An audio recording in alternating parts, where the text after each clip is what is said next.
Bonsoir chers auditeurs et chères auditrices de notre web radio R212, notre chroniqueur invité, Aziz Bousseta, partage avec vous son avis et sa réflexion dans cet article intitulé Dessalement à Casablanca, accusé par le PJD, Akanouche doit répondre.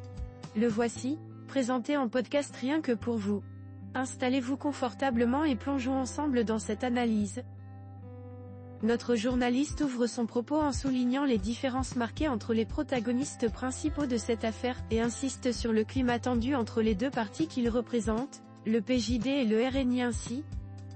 L'un parle beaucoup et plutôt bien, l'autre s'exprime peu et souvent mal. L'un est l'inconsolable ancien chef du gouvernement, l'autre est le bienheureux actuel chef du gouvernement. Les deux partis, PJD pour l'un et RNI pour l'autre, ont travaillé ensemble 8 années durant au gouvernement. Mais les deux partis et leurs deux chefs ne s'aiment guère, s'apprécient peu et croisent le fer souvent. Cette fois, c'est plus sérieux, et les méthodes des deux protagonistes doivent impérativement changer ou aboutir. Il en va de l'image et de la réputation du Maroc qui, dit-il, veut attirer massivement les investissements étrangers. L'auteur approfondit ensuite la question centrale, le projet de dessalement de Casablanca, de la manière suivante. Cette fois, l'affaire est donc sérieuse, car elle porte sur le projet en cours de construction, d'installation et d'exploitation de la station de dessalement de Casablanca. Des centaines de millions de mètres cubes par an, des milliards de DH. Un grand financier, Othman Benjelloun, un leader mondial du dessalement, et Africa Gaz, l'entreprise dont le nom est indissociable de celui du chef du gouvernement.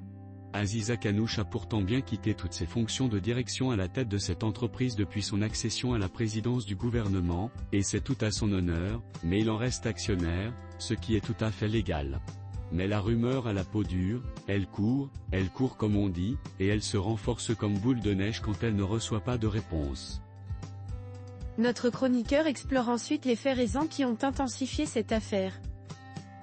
Les faits, en faisant très court car dans cette affaire, le diable n'est plus dans le détail, mais dans le fait même. La semaine dernière, donc, le PJD attaque en accusant la société du chef du gouvernement d'avoir bénéficié d'un traitement de faveur. Lundi 16, M. Akanouche répond, à sa manière désastreuse de capitaine d'industrie habitué à commander et peu rompu aux joutes orales convaincantes. Il affirme que la société en question, en l'occurrence l'entité créée, Albeda Desalination Company, n'a reçu aucune subvention publique. Son entourage parle de soutien spécifique. Tollé dans les rangs pjdiens, qui exhibe le PV d'une réunion à la présidence du gouvernement de la Commission nationale des investissements numéro 6 indiquant que des subventions sont accordées, ou le seront, à plusieurs sociétés exerçant dans plusieurs secteurs dans plusieurs régions. La station de dessalement est citée et la région Casablanca CETA aussi.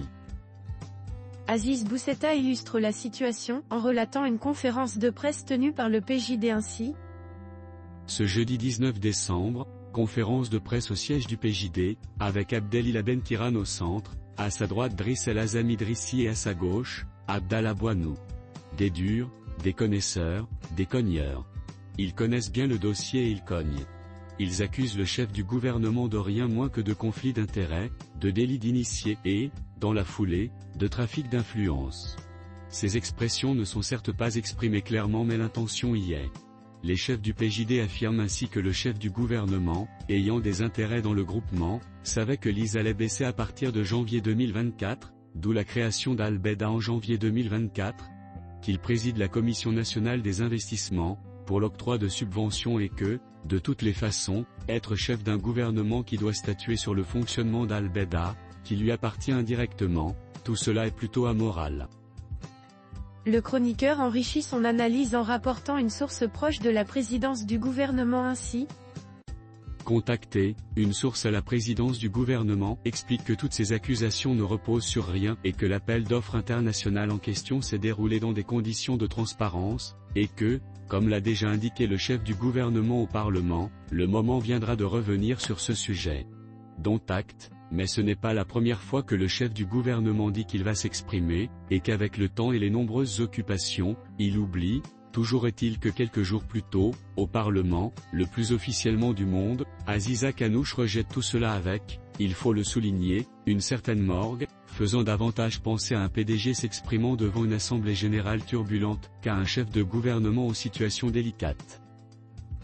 L'auteur conclut en affirmant que On peut reprocher ce qu'on veut au PJD, mais on ne peut lui renier cette capacité, cette maestria même à faire de la politique, et c'est de bonne guerre et une réponse du berger à la bergère. Aziza Kanouche ne l'a pas compris, lui qui se trouve aujourd'hui appelé à se justifier. Oui, à se justifier et même à s'expliquer, car les accusations sont extrêmement graves et doivent avoir une suite. Ou bien monsieur Akanouche réussit à convaincre qu'il n'est en rien concerné par le dessalement à Casablanca. Or ses participations dans les sociétés et les chefs du PJD devront répondre à des accusations de diffamation, avec risque de condamnation à l'inéligibilité, soit le chef du gouvernement n'y arrive pas et alors le Maroc se trouvera avec un chef de gouvernement, juge et parti dans un projet économique gigantesque, impliqué pour avoir accordé des faveurs à une entreprise dans laquelle il a des intérêts et qu'il a bien imprudemment défendu lors de sa prise de parole au Parlement. Dans ce dernier cas, le PJD demande, et à juste titre, la démission du chef du gouvernement. Aziza Kanouche est aujourd'hui appelée, interpellée, ailée, pour sortir de sa réserve et de son enfermement.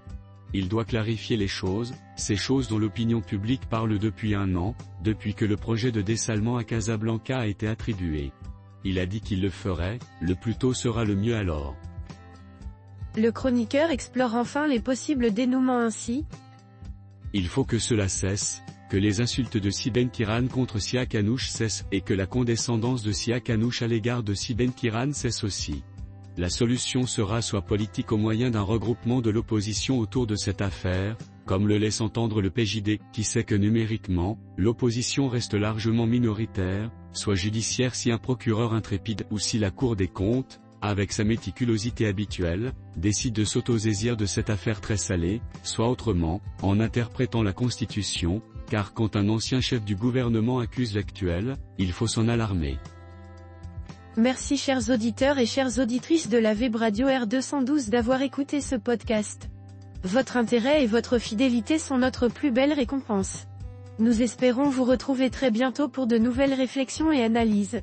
Avec toute notre gratitude, l'équipe de R212.